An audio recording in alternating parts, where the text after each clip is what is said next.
To help people through leadership transitions, the first thing is to recognise that people are going through a transition. It can be very difficult for people when they move from a line manager or manager's position, and maybe it's technical competence, to that leader role. It's a big step. Often what happens is someone goes into a role and all of a sudden they're expected to do it. They're expected to be able to perform at that level. I wonder if people really recognise the difference in style that they perhaps need to adopt.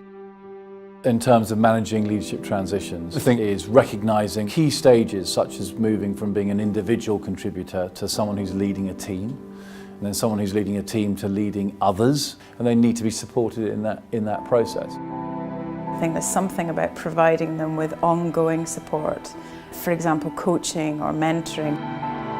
One thing that nearly every organisation doesn't think about is around what's the identity of the leader as they move through the organisation, and how does that shift and change. The thing that I think is crucial is being adaptable, being able to focus on what are key things to get right at that time.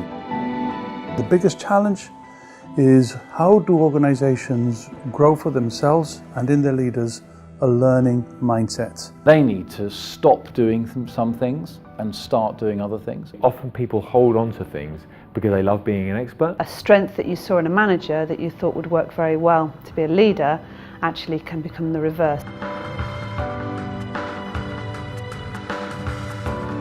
One of the things that will help them is the ability to remain resilient, because sometimes we lose some self-belief when we let go of our expertise. There's that element of maintaining your own energy, of being able to be robust enough to deal with different challenges. They might need to develop skills which they didn't have before. So they might need to build different networks, different relationships. They might need to spend their time differently.